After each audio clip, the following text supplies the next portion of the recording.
Salut les gars, j'espère que vous allez bien. Pour ceux qui me découvrent, moi c'est Pepito et ce soir le Real a tapé le Barça à domicile 4-0 et j'en parle dans cette vidéo. Générique.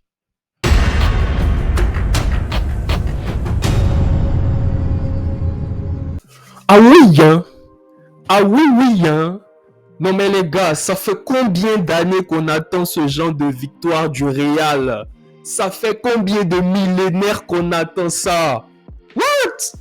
Ils nous ont fait patienter de ouf, mais on l'a enfin. Même si c'est contre un Barça diminué. Voilà, faut préciser. Mais dans l'ensemble, les gars, je suis satisfait de la victoire. Non seulement ça, tu gagnes 4-0 le Barça, et on était proche même de gagner beaucoup plus 5. Ah, quand je pense qu'on était capable de leur mettre une magneta. Les gars, là, je suis bien là. Ma soirée, elle est refaite.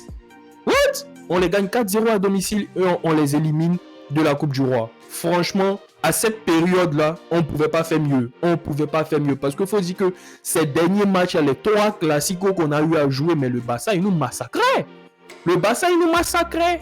Ils faisaient des choses, mais qu'ils n'avaient même pas l'habitude de faire au match aller. Ils étaient tous derrière. Blocus, Cadena. Ils ont joué à l'italienne. Ils ont joué à Chelsea de l'ancien temps, à l'Atlético, du Turismo, du quoi. Ils ont verrouillé. Et ils nous ont gagné 1-0. Mais sur ce match-là, on a eu notre revanche. On les a gagnés correctement chez eux. Très bonne performance du Real. Mais les gars, pour revenir sur le match, les petits détails, tout ça, vous savez, c'est pour ça, c'est à ça que la vidéo c'est, on va revenir sur certains trucs.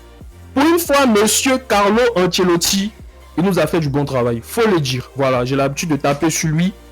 Mais sur ce match-là, déjà le 4-2-3-1, il avait mis en place le match d'avant en championnat. J'étais un peu hésitant, je me suis dit, est-ce que contre une équipe qui présente une grosse adversité par rapport à l'adversaire que le Real a eu ce week-end en championnat, est-ce que le 4-2-3-1 va passer? Visiblement, il est passé. Même si, encore, faut souligner que c'est contre un Barça qui est diminué. Mais visiblement, il est passé. Avec cette fois-ci, en double pivot devant la défense, tu avais Kroos qui était là comme d'habitude et Modric ou Valverde, parce que parfois à certains moments du match tu sentais que sur certaines phases de jeu c'est Valverde qui revient en soutien de Carvajal. Sur d'autres phases de jeu, par exemple les phases les plus offensives, c'est Modric par exemple qui se projette, qui est ou soit même très haut sur le terrain, proche de Benzema et de Vinicius, de Rodrigo, bref, proche des attaquants, pour voilà, faire servir dans les derniers gestes, tout ça, etc. C'était très bien pensé tactiquement. Franchement, c'est très fort. Et il faut dire qu'aussi, le Barça, en première mi-temps, n'a pas été ridicule. En première mi-temps, le Barça, quand le match a commencé, le Barça est allé sur ses bases. Voilà, le Barça, c'est pas une équipe, quand ils ont un but d'avance, ils vont s'asseoir sur leur laurier et laisser l'adversaire jouer pour procéder en contre-attaque. Le Barça était haut sur le terrain, le Barça a eu un haut pressing. Et voilà, les premières occasions, c'était pour le Barça. Tu avais Lewandowski qui a essayé, tu avais voilà, le Barça qui avait vraiment l'emprise sur le jeu. Dès les premières minutes, le Real était en difficulté. La première action du Real, sans contre-attaque. Vinicius qui est trop court sur un centre de Rodrigo. Mais en première mi-temps, le Barça, surtout au début du match, les 15 premières minutes, elles étaient franchement pour le Barça. Voilà, le Barça a très bien débuté son match. Mais moi, j'étais un peu, voilà, j'avais peur parce qu'il faut dire que ce Barça-là, ces derniers temps-là, même quand il n'y a pas un Dembélé, il n'y a pas un Pedri, voilà, ils sont capables de nous faire du sale. Sur ce match-là, il n'y avait pas Dembélé, il n'y avait pas Pedri, il n'y avait pas De Jong, il n'y avait pas Christensen. Et après, je me dis, est-ce que c'est pas parce que tous ces gars-là n'étaient pas là, le Real a pu les gagner? Point d'interrogation. Mais dans l'ensemble, il faut retenir que le Real a sorti une bonne performance et le Barça en première mi-temps a essayé. Voilà, le Barça a essayé, Lewandowski, il était hyper dangereux, même si, voilà, c'était pas des occasions assez franches, mais Lewandowski, il se procurait des occasions. Rafinha, je l'ai trouvé un peu bon en première mi-temps, la deuxième mi-temps, c'était pas du tout ça, la deuxième mi-temps, pas du tout. Et c'est un peu ce que je disais, en fait, dans la vidéo du Classico de championnat. Le Barça à la construction, c'est pas hyper top actuellement. Et c'est ce que j'essayais de faire comprendre. Il y a des mecs qui sont venus me dire dans les commentaires, ouais, toi, t'as pas regardé le match. Ouais, t'as pas regardé tout le match. Oui, le Barça avait le ballon. Le Barça a dominé. Si on veut prendre le match dans l'ensemble, le Barça a dominé. Mais concrètement, les occasions franches que le Barça arrivait à se procurer, c'était pas des occasions dans lesquelles le Barça avait sorti un gros football en fait. Je sais pas si vous voyez. En fait, certains gars étaient en train de me faire croire que sans un Pedri à la construction et sans un Dembélé sur le côté, le Barça était meilleur. Et cette fois-ci, sans ces deux-là, et encore, il n'y a pas Frankie de Jong. Derrière, il n'y a pas Christensen. Mais ça a payé en fait. Ça a payé. Le Barça a payé cash le fait qu'il n'y ait pas certains joueurs titulaires. Et c'est ce que j'étais en train d'essayer de faire comprendre pour dire que le Real avait perdu contre un Barça qui n'était pas ultra dominant. Parce qu'un Barça avec un Pedri ne joue pas le football qu'ils ont joué ce soir. Un Barça avec Dembélé ne joue pas le football qu'ils ont joué dans l'autre Classico d'avant. Donc voilà quoi, en gros c'est ce que j'essayais de faire comprendre. Voilà, le Barça sans certains titulaires, c'est compliqué, c'est vraiment compliqué. Et sur ce match, il y a encore eu d'autres qui ont manqué. Voilà, le Barça l'a payé cash. Mais franchement, faut dire qu'aussi le Real n'a pas démérité sa victoire. Le Real a été bon les gars, le Real a été bon. Voilà, Ancelotti a mis un nouveau système en place qui a plutôt bien fonctionné. Et voilà, au niveau du terrain, tu avais l'absence de Young qui voilà, n'apportait pas cette intensité à la récupération. Pardon. Du coup, c'était un peu plus simple pour le Real. Surtout en deuxième mi-temps, le Real récupérait les deuxièmes ballons. Le Real a totalement dominé. Il n'y avait pas trop d'intensité. Busquets, qui n'est pas le mec qui va mettre énormément d'intensité au pressing. Ce n'est pas son fort. Kessié, du tout. Sergio Roberto, j'en parle pas. Du coup, bon, lui, il courait beaucoup plus que les autres. Mais voilà, c'est pas trop voilà, ses qualités les plus parlantes. Après, je sais même pas c'est quoi ses vraies qualités les plus parlantes. Du coup, voilà, le Real a bien joué. Le Real a vraiment bien joué. But de Benzema. Avant la mi-temps, franchement, on a marqué au moment qu'il fallait. On a vraiment marqué au moment qu'il fallait. Mais le but là aussi, non, c'était le but de Vinicius plutôt, excusez-moi. Mais ce but là aussi, waouh, on est allé le chercher. On est vraiment allé le chercher. Parce que le sauvetage de Koundé, ça pouvait. Ter Stegen, je crois qu'il était bien parti pour la sortie. Heureusement qu'il y a Benzema qui est venu. Après, bon, le but a été accordé à Vinicius. Bon, du coup, le ballon a dû rentrer.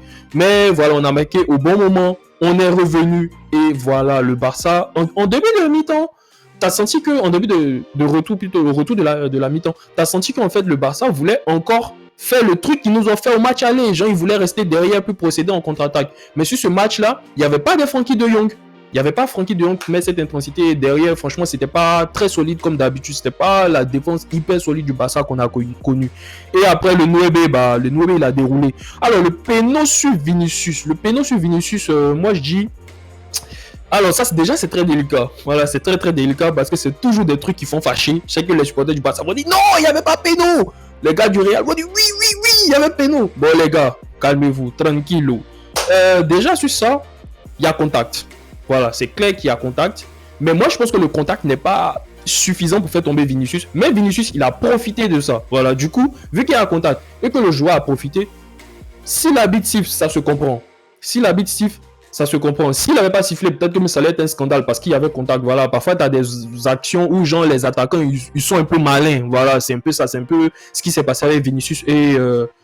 c'était qui déjà? Kessié. Du coup, ça donnait aussi le but sur penalty de Benzema. Après, le Real a déroulé. Franchement, le Barça qui a baissé en intensité, tu sentais que les gars n'étaient plus dedans. Après, bof. Tant mieux, on va pas se plaindre. Merci beaucoup. Du coup, tu sentais qu'il y avait des absents, tu sentais que c'était une équipe qui était en manque, tout ça, etc. Rafinha, deuxième mi-temps, pas top du tout. Mais du côté du Real, franchement, les gars, c'était bon. C'était très bon. Camavinga. Oh là là. Camavinga, ce qu'il montre actuellement, c'est incroyable. Au début, quand on le positionnait sur le poste d'arrière gauche, il avait du mal à se positionner, il avait du mal à défendre. Mais actuellement, quand tu le vois jouer, tu as l'impression même que c'est un arrière gauche de formation, en fait. Camavinga, waouh, il est incroyable, ce mec. Il est incroyable. Franchement, très fort. Mais moi, au bout d'un moment, j'avais grave peur. Je me disais, attends, on menait. C'était à quel moment? Je crois que c'était avant le péno. J'ai senti que Kroos, il n'était pas trop ça. Kroos, ces derniers matchs, il n'était pas trop ça. J'attendais avec impatience qu'il soit remplacé. Mais bon, il est resté jusqu'à la fin. Jusqu'à la fin, même Ancelotti nous a fait une sorte de, je sais pas si c'était 5 ou 4 derrière, mais franchement, il a mis énormément de densité dans l'axe, ce qui, voilà, empêchait vraiment le Barça de combiner, tout ça, etc. Et le Real, 4-0, très belle victoire. Franchement, rien à dire. Nuebe en mode Rabadan, c'est triplé sur triplé. Le bas dernier, il a mis triplé. Celui-là, triplé. Ça fait 6 déjà. Chelsea, la semaine prochaine, on arrive. Et avant ça, même ce week-end, je crois que c'est Villarreal, si je ne me trompe pas. Donc voilà, quoi. Vinicius aussi qui a été bon. comme d'habitude. Ah, il y a un dribble qu'il a mis à Rojo. Lui, j'ai du mal avec son nom. Bref, vous voyez de qui je parle. Mais, oh là là, Vini commence à prendre un peu l'ascendant. Dans le match, en tout cas, parfois, quand il y a les classicos, quand il y a les classicos, c'est toujours Arojo ou bien je sais pas quoi, comment il s'appelle le mec là. C'est toujours lui qui prend l'ascendant sur Vinicius. Mais tu sens que Vini est fâché. Tu sens que le Vini il est fâché. Il revient. Il fait les petits trucs, ça passe. Il fait d'autres trucs, ça passe pas. En tout cas, sur ce match, je trouve que c'était du kiff-kiff. Voilà. Il y a certaines actions, c'est Arojo qui a enlevé le ballon. Il y a d'autres, c'est Vini qui est passé. Franchement, j'ai kiffé. Rodrigo aussi, j'ai kiffé son match. Même si défensivement, c'est pas, il va pas te faire le travail de Valverde. Tu sentais que sur certaines actions, Baldé, à chaque fois qu'il prend son couloir, Cavaral, il est en sueur. Cavaral, il était en sueur quand Baldé prenait son couloir. S'il n'y avait pas Valverde même qui venait le suppléer, ça allait être vraiment compliqué pour lui. Même au retour de la mi-temps, tu voyais une image, les deux étaient en train de discuter, ça m'a fait trop rigoler. Dans ma tête, je me disais Cavaral disait au mec, hey, mon gars, reste avec moi s'il te plaît, sinon l'autre il va me finir tout. Du coup, c'est un peu ça. Très satisfait de la performance. Gros match de Modric et Courtois. Encore lui. Déjà, même sur le premier but. Oh, Courtois. Sur le premier but. Juste après la parade, hop, contre-attaque et but du Real. Courtois, c'est. Voilà. Ça fait depuis la saison dernière. Avant ça même. Il nous sauve tout le temps. Thibaut, il nous sauve tout le temps. Il fait toujours le taf. C'est le seul Belge qui est cohérent dans l'effectif du Real. Vous voyez de l'autre mec de qui je veux parler. Mais franchement, Courtois, voilà quoi. Franchement, très très bon gardien. Très bon gardien actuellement. Il est. Est-ce que c'est pas lui le numéro 1? Je me pose toujours cette question. Hein. Mais on a éliminé le Barça. Voilà, on est content. On les a éliminés 4-0 chez eux. On rentre chez nous. La finale de Coupe du Roi, c'est dans 1 mois. Et voilà quoi. Au moins, ils vont gagner la Liga. Mais la Coupe du Roi, ils vont pas gagner. Voilà. Fallait quand même mettre les points sur les i. Ils vont pas venir une saison comme ça, tout rafler et puis voilà, rentrer chez eux. Mais il faut dire que le Barça aussi a totalement dominé la Liga. Ils le méritent totalement le titre. Voilà, ils seront champions incontestablement. Félicitations d'ailleurs au Barça. Et le Real, voilà, c'est bien.